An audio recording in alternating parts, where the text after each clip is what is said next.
নিকলি উপজেলার আদিবিল খাল পুনর্খনন কাজ উদ্বোধন অনুষ্ঠানের সম্মানিত সভাপতি,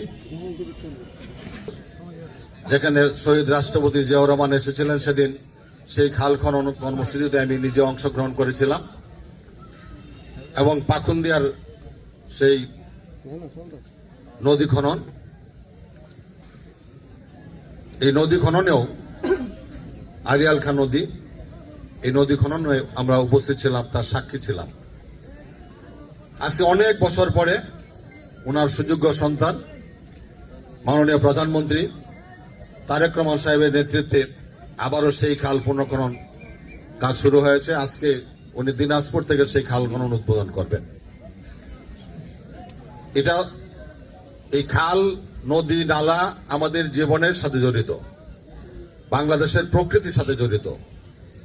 এটা প্রবাহমান থাকলে অর্থনীতি প্রবাহমান থাকে। যেহেতু এটা প্রকৃতির নিয়ম হলো, খাল এবং নদী নালাগুলি খনন না করলে এটা পলি দ্বারা প্রতি বছরই ভরতে থাকে, একসময় এটার প্রবাহ বন্ধ হয়ে যায় এবং প্রবাহ বন্ধ হলে পানির চলাচল যেরকম বন্ধ হয়ে যায়, এবং ওই আমাদের যে সেচ সুবিধা, সেই সেচ সুবিধাও নষ্ট হয়ে যায়, মৎস্য উৎপাদন সেটাও বন্ধ হয়ে যায়। আজকের এই কর্মসূচি যুগান্তকারী কর্মসূচি। আমরা যখন নির্বাচনকালীন সময়ে বক্তব্য দিতাম, আমরা বলতাম যে তারেক রহমান সাহেব বিএনপির মাধ্যমে সরকার গঠন করলে এদেশে ফ্যামিলি কার্ড দিবে, কৃষক কার্ড দিবে, আমাদের ইমাম মুয়াজ্জিন খতিবদের বেতন ভাতা দিবে, আমাদের কৃষকের 10,000 টাকা পর্যন্ত মূল ঋণ সহ সুদ সহ মকুব করে দিবে। তখন অনেকেই, কেউ হয়তো বিশ্বাস করতো, বেশিরভাগ মানুষ আমাদের কথা বিশ্বাস করতো না। আমি নিজে দেখেছি, আমি যখন বক্তব্য রাখতাম তখন অডিয়েন্সের দিকে তাকালে বুঝতে পারতাম যে কে বিশ্বাস করতো, কে বিশ্বাস করতো না। তারা মনে করতো এটা গতানুগতিক রাজনৈতিক বক্তব্য, ভোটের জন্য বক্তব্য। কিন্তু আজকে প্রমাণ হয়েছে যে আপনার হাতের যে অমোচনীয় কালি, এই অমোচনীয় কালি হাত থেকে মুছবার আগেই তারেক রহমান সাহেব আপনাদের ফ্যামিলি কার্ডের পাইলট প্রকল্প উদ্বোধন করেছেন। আপনার হাতের সেই অমোচনীয় কালি মুছার আগেই তারেক রহমান সাহেব আমাদের ইমাম মুয়াজ্জিন খতিবদেরকে ডেকে নিয়ে তাদেরকে ভাতা দিচ্ছেন। সেই অমোচনীয় কালি মোছার আগেই আপনাদেরকে কৃষক কার্ডের জন্য কৃষক কার্ডের ব্যবস্থা করছেন।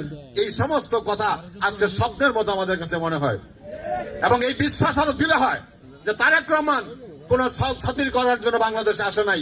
তারেক রহমান যেদিন বলেছিল I have a vision for the country and for the peoples, এই কথাটা আজকে সত্য। এই কথাটা আজকে মানে প্রতিদিন প্রতি মুহূর্তে উনি মনে করে দিচ্ছেন। ওনার চাল চলন, ওনার অফিসে যাওয়া, ওনার মানুষের সাথে ব্যবহার, মানুষের খোঁজ খবর নেওয়া, এটা আরেকটা জিয়াউর রহমানের প্রতিকৃতির মতো মনে হয়। কারণ আমার জিয়াউর রহমানের সাথে রাজনীতি করার সৌভাগ্য আমার হয়েছে। মরহুমা খালেদা জিয়ার সাথে রাজনীতি করার সৌভাগ্য আমার হয়েছে। আজকে তারেক রহমান সাহেবের সাথেও এই রাজনীতি করার সৌভাগ্য হয়েছে। আজকে ওনার এই কর্মকাণ্ডকে জিয়াউর রহমানকে মনে করে দিচ্ছে। আজকে আমাদের প্রশ্ন উঠেছে যে নরসুন্দা খাল নদী নিয়ে, এই নরসুন্দা আজকে মৃত পায়। আজকে পানি উন্নয়ন বোর্ডের কর্মকর্তারা, ইঞ্জিনিয়ার সব এখানে আছেন। আমি সেটা বলবো, আমার প্রস্তাব যে কাউনাতে আপনারা যেভাবে বাঁধ দিয়ে রেখেছেন, এই নদীর এই নরসুন্দার পানি যদি প্রবাহিত না থাকে তাহলে নরসুন্দা তো মরা গাঙ্গেই পরিণত হবে। এই সেই কাউনাতে আপনার সুইচ গেট তৈরি করেন, সুইচ গেটের মাধ্যমে এই পানিকে প্রবাহমান রাখেন, তাহলেই এই যে আপনার যে মশা নিধনের জন্য যে কর্মসূচি নিয়েছেন, এই কর্মসূচি সফল হবে। এখানে নৌকা চলবে, এখানে মানুষ, এখানে হাজার হাজার মানুষ এখানে বিকাল বেলায়, সকাল বেলায়, সারাদিন এখানে বেড়াতে আসে।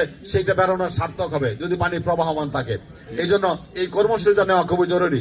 আমি আর কথা বাড়াচ্ছি না।